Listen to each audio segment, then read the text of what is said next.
말씀은 여호수아 2장 21절에서 24절 말씀입니다. 라합이 이르되 너희의 말대로 할 것이라 하고 그들을 보내어 가게 하고 붉은 줄을 창문에 매니라. 그들이 가서 산에 이르러 뒤쫓는 자들을 돌아가기까지 사흘을 거기에 머물매 뒤쫓은 자들이 그들을 길가에 두루 찾다가 찾지 못하니라. 그 두 사람이 돌이켜 산에서 내려와 강을 건너 눈의 아들 여호수아에게 나아가서 그들이 겪은 모든 일을 고하고 또 여호수아에게 이르되 진실로 여호와께서 그 온 땅을 우리 손에 주셨으므로 그 땅의 모든 주민이 우리 앞에서 간담이 녹더이다 하더라. 아멘. 얼마 전 주일 오후 성경 인물 특강 때 라합을 잠깐 다룬 적이 있습니다. 최근에 여호수아를 보던 중에 라합의 다시금 눈길이 갔습니다. 그러니까 주께서 주시는 교훈과 도전이 크구나라는 생각을 하게 된 것이죠. 여호수아서를 여러분 펴게 되면 1장에는 하나님께서 여호수아를 격려하는 내용이 나와요. 네, 이스라엘인 리더인 여호수아를 격려해서 가나안 정복 전쟁을 치러야 되기 때문에. 그리고 뒤에 3장에 가보면은 온 백성이 드디어 요단을 건너 가나안으로 들어가는 장면이 나옵니다. 그러면 그 사이에 2장에 뭐가 나올까요? 그 사이 2장에 바로 라합 이야기가 나옵니다. 만일 2장이 없었다면 3장으로 진행에 어려움이 있었을 겁니다. 내용상. 가나안으로 치고 들어가야 되는데 여기에 뭔가 에너지가 필요한 거예요, 지금. 그래서 여기서 만일 라합이 없다면 이어지는 승리 얘기가 달라졌을 수도 있겠다 하는 생각을 하게 됩니다. 저는 성경 인물들을 얘기할 때마다 의도적으로 그들의 생존 연대를 언급을 합니다. 그것은 그 이야기가 동화처럼 그냥 지어진 얘기가 아니라는 것이고요. 인류 역사의 한 시점에 그가 존재했고 그가 그 일을 했다는 것을 입증하기를 원하는 거죠. 오늘 언급할 주인공은 여자이고 그리고 신분이 기생입니다. 그는 BC 1400년에 살았던 사람이에요. 근데 이 사람의 얘기는 결코 동화가 아닙니다. 지어낸 얘기가 아니고 과거의 한 사건이며 지구상에서 벌어진 일입니다. 오늘날 이 팔레스타인을 연구하는 고고학자들은 말합니다. 여리고는 최고의 성읍이다. 여기 최고라는 말은 가장 오래된 성, 그런 뜻입니다. 여리고는 또한 동서무역의 중요한 상업도시였고 그리고 가나안 땅의 허리인 중부 지역을 연결하는 지리적 요충지라고 정리할 수가 있겠습니다. 고대의 가나안이라 불리우는 지역은 오늘날은 쉽게 팔레스타인 지역 이렇게 이해하시면 여러분 도움이 될 것 같습니다. 자, 출애굽한 이스라엘은 40년간 광야 유랑 생활을 마친 후에 요단강 동편에 도착을 하게 됩니다. 그러니까 건너편 서쪽 가나안에 들어가기 위해서 견고한 여리고 성을 먼저 해결을 해야 되는 것이죠. 당시 가나안 지역은 독립적 성읍국가 체제입니다. 무슨 말인가 하면 각각의 왕들이, 각각의 성주들이 왕이 되어서 상호 대립, 경쟁, 갈등 이러면 존재했던 것이 가나안 지역이에요. BC 1400년 모세의 후계자 여호수아는 차세대 이스라엘을 이끌고 마침내 요단강 맞은편에 도착하게 되죠. 여호수아는 수세기 전에 하나님이 아브라함에 허락하셨던 이 가나안, 이 땅의 정복의 막강한 책임을 갖게 된 겁니다. 그래서 여호수아는 전쟁을 앞두고 이스라엘의 사기를 북돋아주면서 만반의 전투 태세를 갖추도록 지시를 하게 됩니다. 가나안족을 멸하기 위한 면밀한 계획도 짜게 된 거죠. 여러분, 우리가 여기서 간과해서 안 될 것은 당시 가나안 부족들은 심히 부패했고 사악했다. 그런 사실이에요. 사실 가나안을 정복하러 들이닥치는 이스라엘은 바로 가나안족들에 대한 하나님의 심판의 칼이었다. 이렇게 이해하면 되겠습니다. 여호수아는 먼저 가나안 도시국가들의 남북연합을 차단하려 했습니다. 허리를 자르는 거죠. 네. 주요 교두보를 마련하기 위해서 난공불락의 천연 요새지인 여리고성을 장악할 필요가 있었습니다. 그래서 2명의 정탐꾼을 은밀하게 여리고 성 안에 들어보내게 된 거죠. 그들은 민심을 살피고 전력을 파악하면서 이 침입로를 확보하는 등의 임무를 받았습니다. 정탐꾼의 은신처는 우연스럽게도 기생 누구죠? 라합의 집에 있던 거예요. 제가 이거 우연이라고 했지만은 이건 일반인들의 입장이고 사실 하나님의 입장은 전혀 다르죠. 깊은 신비로운 섭리 속에 있습니다. 그곳은 외진이 들어와도 눈에 띄지 않는 주막이나 여관 같은 곳이잖아요. 성 초입에 있던 그녀는 오가는 수많은 사람들을 대했고 세상 물정에도 상당히 밝았을 것 같습니다. 라합은 자신의 집을 방문한 예사롭지 않은 두 사내를 보게 됩니다. 근데 여리고 성내에는 외부인의 잠입을 알아챌 수 있는 조직망이 있었던 것 같아요. 더구나 그들은 강 맞은편에 지금 와 있는 이스라엘에 대한 극도의 경계를 하고 있었던 때입니다. 여인이 그 두 방문자의 정체를 간파하기도 전에 여리고 왕의 수색대가 그녀의 집에 들이닥치게 됩니다. 왕의 군사들은 외부 침입자들을 끌어내라고 취조하듯 다구친 거죠. 그녀는 이미 정탐꾼들을 지붕 위로 시킨 상태입니다. 옥상에는 삼나무를 말리려고 삼대를 늘어놓았고 그 속에 숨겨놓은 거죠. 자, 저는 이 장면을 읽으면서 바로 떠오른 장면이 있습니다. 우리가 동아신학교 사역을 처음 시작하는 초기죠. 1층에는 자수진열대와 판매장을 만들었습니다. 물론 가장을 한 겁니다. 2층에서는 학생들이 성경을 공부를 합니다. 그러던 어느 날 오전 갑자기 경찰 몇 명이 1층 매장에 들이닥친 거죠. 그 광경을 2층에 수업하다가 CCTV 통해서 보게 됐어요. 학생들은 잽싸게 성경과 노트를 책상 아래로 연습한 대로 확 집어넣고 아래에 있던 자수를 놓는 도구들을 꺼내서 다 늘어놓게 된 거예요. 순식간에 이제 자수 공장이 된 거죠. 문제는 이들을 가르치던 한국 목사님이에요. 가실 데가 없는 거죠. 도피할 곳이 없어요. 그래서 어쩔 수 없이 2층의 옥상으로 이제 올라가게 된 겁니다. 올라가서 뒷짐을 진 채 하늘을 멀그러니 바라보는 그 서 있는. 그런데 그 경찰들이 2명의 옥상으로 쫓아 올라왔습니다. 근데 참 신기한 일이 벌어졌어요. 뒤에서 이렇게 조 목사님을 바라보던 그들이 아무 말도 없이 바라보고 있다가 내려갔습니다. 그리고 그날 철수했어요. 그들이 일이 없었습니다. 일단. 지금까지도 신비한 일로 남아 있습니다. 왜 그랬을까? 하나님께서 본문을 보면은 삼나무, 삼대로 눈을 가리우셨구나. 라합은 지붕의 바닥에 널어서 말리던 삼대, 그 아래에 덩치 큰 두 사내를 숨겼단 말이죠. 이게 가능한 얘기가 싶어져요. 안 보였을까? 근데 하나님께서 눈을 가리우신 거죠. 네, 가리우신 거죠. 라합은 여리고 군사들에게 이렇게 말합니다. 빨리 나가서 뒤쫓아가면 잡을 수 있을 거라고. 이 라합의 말을 고지들은 여리고 군사들은 급히 밖으로 쫓아나갑니다. 그들은 강을 건너는 나루까지 쫓아갔더라라고 기록되어 있습니다. 라합은 성읍이 밑바닥 계층의 사람이에요. 고단하고 척박한 삶을 살아왔습니다. 그녀는 비천한 신분이에요. 하지만 낯설은 정탐꾼들을 도운 그날은 그녀의 인생이 뒤바뀐 날이에요. 밤의 어둠이 더해가며 사방이 고요해져 가고 라합은 지붕 위로 올라왔습니다. 그리고 두 정탐꾼과 대화를 나누기 시작해요. 근데 그녀는 놀라운 얘기를 하는 거예요. 놀라운 얘기를.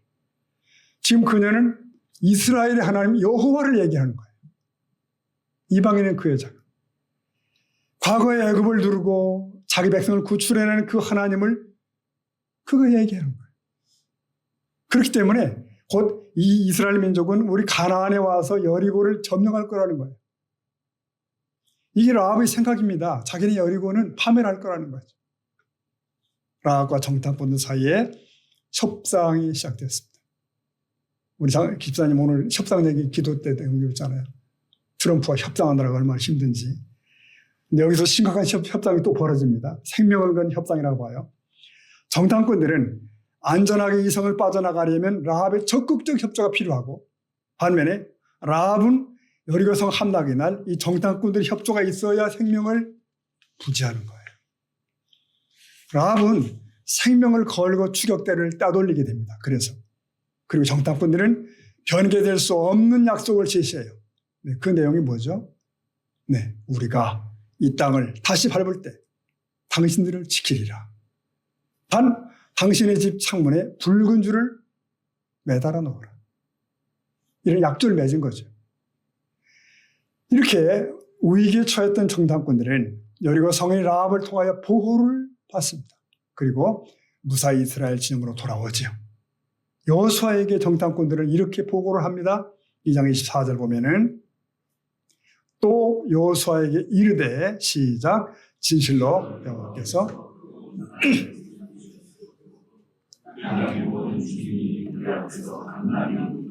하더라. 네. 정탐꾼들의 보고를 들은 이스라엘 백성들이 화들짝 놀라는 거예요. 아, 여리고 사람들이 우리를 두려워하는구나. 우리 하나님을 무서워하는구나. 이래서 이스라엘 백성들의 믿음이 확 일어나게 되는 거죠. 자, 우리가 쳐들어가면 점령할 수 있겠구나. 이렇게 해서 승리가 온 거예요. 이 승리는 믿음 때문입니다. 믿음. 이렇게 이스라엘의 믿음이 바뀌는 일에 결정적인 역할을 한 것이 누구? 라합입니다. 이방인 라합. 물론 우리 교회도 신실한 믿음을 가진 여성도님들이 많이 있습니다. 다 소중합니다. 근데 그 이스라엘 역사의 변곡점에도 여인 라합이 등장합니다.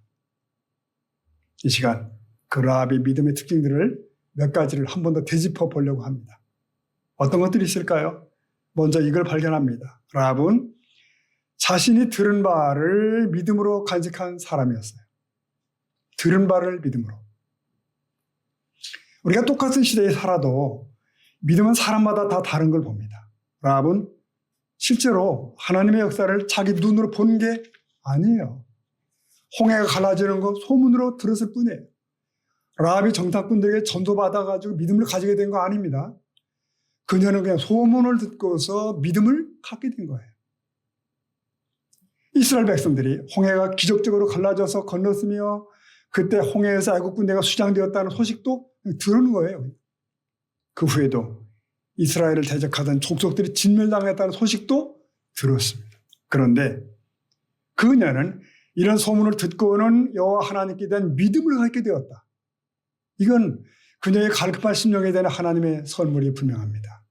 하나님의 은혜예요. 라합의 집은 많은 사람이 드나드는 곳이에요. 그는 누구보다도 그 소문을 빨리 알고 있었을 거예요. 바로 그 소문이 자연스럽게 라합에게 뭘? 믿음을 가져다 줍니다. 이거야말로 은혜로 얻은 믿음이 아닙니까? 은혜로 얻은 믿음. 은혜로 얻은 믿음. 여러분, 여기서 발견하는 것이 있습니다. 잃어버린 영혼의 구원은 우리가 복음을 전하기도 전에 이미 하나님께서 일하시는 거예요. 그로 인하여 앞서 그의 영혼의 구원이 이루어지고 있다는 거죠. 한 영혼이 믿음을 가질 때 거기에는 반드시 하나님의 은혜가 앞서 임하는 줄로 믿습니다. 그들의 영혼을 준비시키는 거죠. 라합이 만나 먹은 거 아니고 불기둥과 구름기둥을 직접 본 거 아닙니다. 그저 들었을 뿐이에요. 그런데 믿은 것이에요. 신분도 기생이고 도저히 굳센 믿음을 가지기 어려운 부류의 사람이잖아요. 그런데 그 소문을 가슴에 품고 그렇게 확실히 믿었다. 여러분, 하나님에 관한 진리를 허투루 듣지 않는 귀가 그에게 있었습니다. 우리에게도 필요한 줄로 믿습니다. 로마서 말씀 보실까요? 10장 17절 말씀 읽어봅니다. 시작.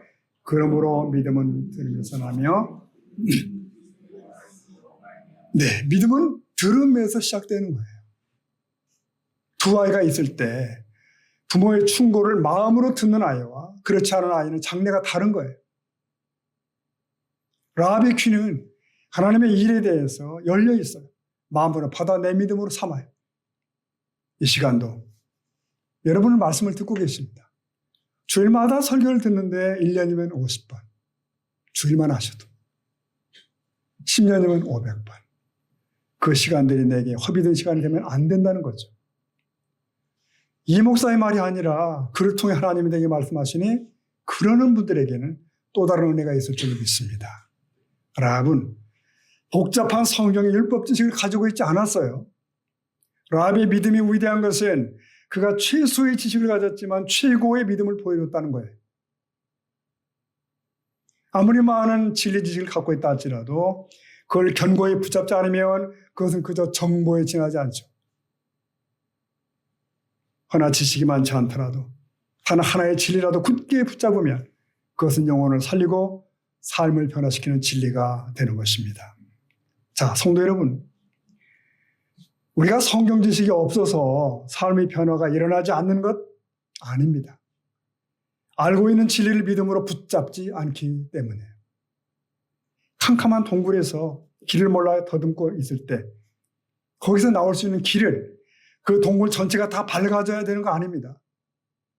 동굴 어디선가 희미한 불빛이 비친다면 그 빛을 향하여 걸어 나오면 거기가 살 길이 되는 것입니다.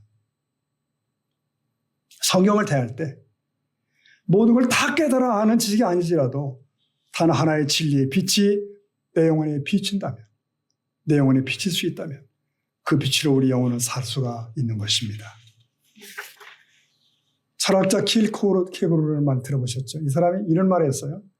믿음이란 어둠 속에서 비추어오는 한 줄기의 빛을 보고 그 빛에 자기 몸을 내던지는 모험이다. 그랬습니다. 믿음이란 어둠 속에서 비추어오는 한 줄기 빛을 보고 그 빛에 자기 몸을 내던지는 모험이다. 여러분은 이미 그 모험을 시작한 줄로 믿습니다. 우리가 알고 있는 지식을 더 풍요롭게, 더 풍성케 하려는 것보다 내가 믿음으로 굳게 붙잡고 얼마나 순종하느냐 거기에 달린 거죠.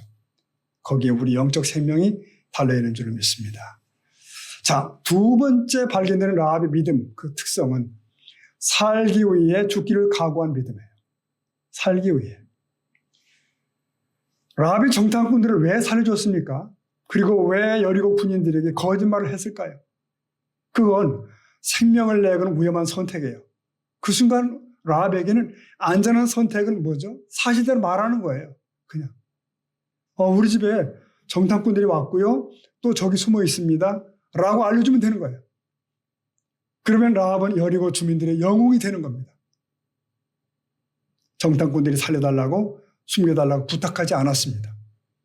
이 모든 상황은 라합이 주도적으로 한 거예요. 저들을 숨겨주겠다. 숨겨야 된다. 결심했어요. 얼마나 위험한 선택인데. 근데 왜 이런 위험한 선택을 했을까요? 네, 살기 위해서. 살기 위해서. 영원한 생명을 얻기 위해 죽음을 각오한 위험한 선택을 한 것입니다. 자, 여호수아 2장 8절 보면 또 그들이 눕기 전에 라합의 지붕에 올라가서 그들에게 이르러 다 같이 말하되 여호와께서 내가 아노라. 라합은 이스라엘이 여리고 성으로 들어오면 자기들은 결코 살아남지 못한다는 걸 알고 있어요. 알고 있어요. 그래서 우리 구조처럼 고백하는 거예요. 여호와가 이 땅을 너에게 주신 줄을 어떻게 해요? 아노라. 아는 거예요. 그래서 여호와를 대적지 않고 그들 편에 서는 것이 자신의 살 길임을 알았던 거예요. 물론 생명을 내거는 위험한 모험이지만 죽음을 피할 수 있는 위험한 선택을 한 것이죠. 따라서 라합의 믿음은 살기 위해 죽기를 각오하는 믿음의 선택이에요. 이해되시죠? 네, 여러분. 이 라합의 믿음에서 우리가 예수님을 믿는 믿음과 동일한 논리를 발견합니다. 예수님을 믿는 것은 생명과 죽음을 결정짓는 선택이라는 것. 모든 인류는 장차 하나님의 진노와 심판에 처한 위험한 운명에 있어요.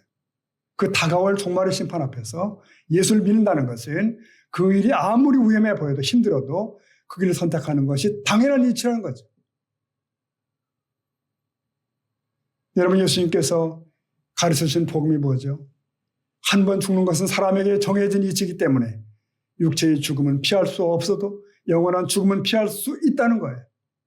혹시 육체의 죽음이라는 대가를 치를지라도 영원한 죽음을 취할 수 있다면 그것을 선택하는 것이 올바른 길입니다.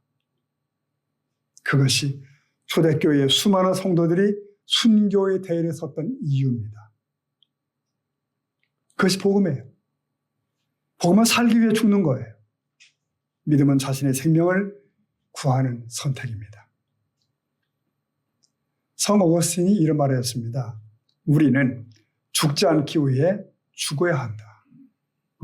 죽지 않기 위해 죽어야 된다. 이 전자의 죽음은 영원한 죽음이라면 후자의 죽음은 우리 육신을 십자가에 못 박는 죽음이에요.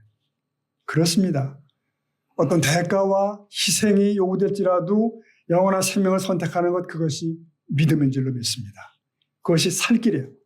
라합은 살기 위해 죽기를 각오하는 믿음을 보여주고 있습니다. 자, 다음으로 생각하고 싶은 것은 라합의 믿음은 행동으로 나타나는 믿음이었다는 사실이에요. 행동으로. 이게 라합의 말인데 여호수아 2장 10절 보면 라합이 이렇게 얘기합니다. 이는 너희가 애굽에서 나올 때에 여호와께서 너희 앞에서 홍해물을 마르게 하신 일과 너희가 요단 서쪽에 있는 아모리 사람의 두 왕 시온과 옥에게 행한 일, 곧 그들을 전멸시킨 일을 우리가 들었음이니라 그랬고요. 11절 읽어볼까요? 시작. 우리가 듣자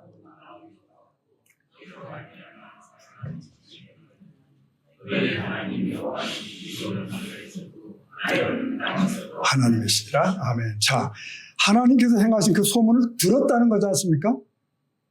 들었다. 뭐죠 이건? 이것은 지적인 영역이에요. 들어서 알았어요. 그리고 그 소문을 들었을 때 라합의 마음이 어때요? 녹았고 두려워했대요. 이것은 감정적인 영역입니다. 그리고 라합은 그 지식과 감정에 기초하여 자기 의지가 움직였습니다. 정탐꾼을 숨기자. 의지 행동을 한 거예요. 이것이 그녀의 전인격적인 믿음입니다. 히브리서도, 신약 히브리서도 이 점을 이렇게 증언합니다. 11장 31절입니다. 읽어봅니다. 시작. 믿음으로 기생 라합은 순종하지 아니한 자와 함께. 네, 보세요. 이와 같이 우리의 믿음은 지정의가 다 포함되는 것이고 전인격적인 믿음이어야 된다. 그래서 라합의 믿음은 세상과 맞선 믿음이었어요. 하나님이 지난 40년 동안 이스라엘에 행하신 일은 라합만 소문을 들은 것이 아닙니다. 분명히 여리고의 모든 사람들이 이런 소문을 들었을 텐데 오직 라합만이 믿음으로 반응을 한 거예요. 여리고 성의 모든 사람들이 심판 소문을 듣고 두려워했지만 믿음에 이르지는 못했습니다. 오히려 저항을 했습니다. 여러분, 다른 모든 사람들이 믿을 때 내가 따라 믿는 건 쉬운 일이에요. 할 수 있어요. 그러나 다른 사람들이 믿지 않는 것을 내가 홀로 외롭게 믿는 것은 너무나 힘든 싸움입니다. 마틴 루터는 1517년 당시 교회의 그릇됨에 대한 반박문을 내걸었지 않습니까? 그는 자신의 생명을 죽일 수 있는 거대한 종교적 세력에 맞짱을 뜬 거예요. 매우 위험한 선택을 한 것이죠. 사선을 뛰어넘는 선택입니다. 이처럼 역사 속에는 세상과 맞선 용기를 가진 사람들이 종종 때로 있습니다. 바로 라합이 그런 믿음이었다는 거예요. 세상에 대항하는 믿음. 여리고 모든 주민들에게 대항하는 믿음. 그래서 그의 고백은, 라합의 고백은 그 어떤 이스라엘 백성들보다 더 이스라엘다운 고백을 하는 거예요. 여호와 하나님 대해서. 아이러니 아닙니까? 이것은 우리에게 무엇을 알려주죠? 참 이스라엘은 누군가? 누가 참 이스라엘인가? 육신의 아브라함 혈통에서 난 자만이 아브라함이 이스라엘인가? 아니라는 겁니다. 아니에요. 요한복음 1장 13절 볼까요? 시작. 이는 혈통으로나 육정으로나. 네, 그렇습니다. 참된 믿음을 가진 자, 하나님의 뜻으로 낳은 자만이 진정 이스라엘이다. 이렇게 라합은 참 이스라엘이 누구인가를 우리에게 설명을 해주는 겁니다. 온전한 믿음이란 우리에게 여전히 죄의 허물이 있음에도 불구하고 나아가는 것입니다. 하나님은 죄를 벌하시지만 믿는 죄인들을 구원하십니다. 이것이 라합 이야기의 단순한 진리입니다. 예수께 나오는 모든 사람의 이야기의 단순한 진리예요. 믿음이란 우리가 윤리적으로 반듯한 삶을 살아야 들어가는 세계가 아니라는 겁니다. 우리에게 죄와 허물이 있을지라도 하나님의 구원의 진리를 믿고 응답하는 거예요. 그래서 성경은 이 라합 인생의 허물을 지적하기보다 그의 안에 있었던 믿음을 더 크게 부각하는 것입니다. 세상 사람들은 선한 일은 간과하고 악한 일만 더 들춰내기를 원하잖아요. 하나님은 정반대십니다. 그 사람에게 많은 단점, 연약한 허물이 있을지라도 그 안에 선한 믿음이 있다면 바로 그 믿음을 보십니다. 그 믿음을 보시고 우리를 구원하시는 줄로 믿습니다. 저와 여러분의 믿음은 행동으로 그렇게 나타나는 삶으로 입증되는 그런 믿음이 있기를 축복합니다. 한 가지 더 좀 주목할 것이 있습니다. 라합의 믿음은 공개적으로 드러나는 믿음이었다는 사실이에요. 그래서 여러분, 비밀 경찰은 있지만 비밀 그리스도인은 없다. 뭐 그런 말도 있잖아요. 이스라엘 사람 정탐꾼들이 떠날 때 라합은 이렇게 부탁합니다. 이제 당신들이 여리고 성을 무너뜨리고 점령할 텐데 그때 나와 내 가족을 기억해 주십시오. 내 가족을 살려주십시오. 그렇잖아요. 정탐꾼들은 라합에게 당부를 했죠. 18절에. 우리가 이 땅에 들어올 때에 우리를 달아내리는 이 창문에 이 붉은 줄을 메고 네 부모와 형제와 네 아버지 가족을 다 네 집에 모으라. 자, 19절 다 같이 시작. 누구든지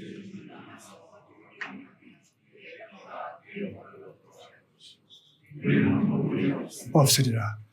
정탐꾼이 제시한 답이 뭡니까? 소속을 분명히 하라는 거예요. 네. 라합 당신이 누구인지를 분명히 밝혀라. 보여라. 우리는 여호와를 경외하는 사람이라는 사실을 아주 공개적으로 드러내라. 그날에. 즉 창문틀에 홍색 줄을 달아서 누구도 다 볼 수 있게 하라. 그렇게 부탁합니다. 여러분, 전에 이스라엘 백성이 애굽을 떠날 때도 그렇잖아요. 하나님 말씀하셨습니다. 어린 양을 잡아서 그 붉은 피를 너희 대문 창틀에 다 바르라. 확실한 표시를 하라는 거예요. 오가는 사람들이 다 봤을 거예요. 알았을 거예요. 저들은 이스라엘 사람들이래. 피를 바른대. 내가 진짜 하나님을 믿는 백성이냐. 그 표시를 분명히 하라. 그것이 살 길이다. 그리고 라합은 그렇게 했습니다. 자기 집 창문에 붉은색 줄을 쭉 내걸은 거예요. 견고한 성 여리고는 이스라엘 백성의 함성과 나팔 소리에서 부질없이 무너져 내리죠. 그리고 그 잔해가 오늘까지 있다는 거 아시죠? 그리고 그 성이 무너질 때 라합과 그 집안 사람들은 다 건짐을 받게 됩니다. 다 구원을 받아요. 뭐 그 집안에 있던 자기 신분이 어떠냐, 과거 어떤 죄를 지었느냐 상관없습니다. 창문에 붉은 줄을 매었는가가 중요한 거예요. 붉은 줄을 매여 있는 그 집만 구원을 받는다는 것은 바로 예수 그리스도의 피만이 우리에게 구원을 준다는 사실을 말해 주는 것입니다. 여러분, 이 사실은 진정한 기독교의 구원이 어떻게 오는가를 얘기합니다. 성도는 오직 예수 그리스도의 보혈 아래 있을 때에만 안전합니다. 우리는 그 복음의 사람인 것을 공개적으로 시인하는 자일 수 있기를 여러분 축복합니다. 오늘 말씀을 이렇게 정리하겠습니다. 매듭하겠습니다. 라합의 믿음은 뭐냐? 어떤 특성을 갖고 있느냐? 그래, 모든 듣는 것을 믿음으로 삼은 믿음이다. 들음을 믿음으로. 생명을 위해 죽기를 각오한 믿음이다. 행동으로 입증하는 믿음이었다. 그리고 공개적으로 드러나는 믿음이었다. 이 믿음의 여인 라합. 그의 이후를 여러분 아시죠? 그 이후 어떻게 됐을까요? 물론 그와 그 가족은 다 이스라엘 백성이 됩니다. 다 이스라엘 백성이 돼요. 성경학자들은 말합니다. 그 후에 라합은 정탐꾼 중 하나였던 유다 지파의 사람 누구? 살몬과 결혼했다. 정탐꾼 중에 하나. 그들에게서 보아스가 태어납니다. 기억나시죠, 여러분? 보아스는 룻과 결혼한 성경의 중요 인물이에요. 결국 라합은 다윗 왕의 고조 할머니가 되십니다. 그쯤 되면 완벽한 인생 역전의 모델이 아닙니까, 여러분? 라합은 다윗의 조상이고 메시아의 조상입니다. 라합은 인생 밑바닥에 살았던 사람이요. 이방인이에요. 그냥 여리고 성에 살다가 그렇게 죽을 사람이에요. 허나 메시아의 조상으로 그 거룩한 족보의 이름을 등재하게 됩니다. 목숨을 걸고 나는 하나님의 백성이다. 나는 하나님을 믿을 거다. 나는 이스라엘이 될 거다. 그랬던 그 결단이 라합을 살린 겁니다. 다시금 우리는 결단하게 됩니다. 우리가 예수 믿는 것을 분명하게 하자는 거예요. 좋아요, 여러분. 여러분, 앞에 내가 도대체 누구인지 소속인지 분명히 하자. 그날이 오기까지 여러분의 영혼의 창에 보혈로 선명한 붉은 줄이 휘날릴 수 있기를 예수님의 이름으로 축복합니다. 아멘. 우리 기도하시겠습니다.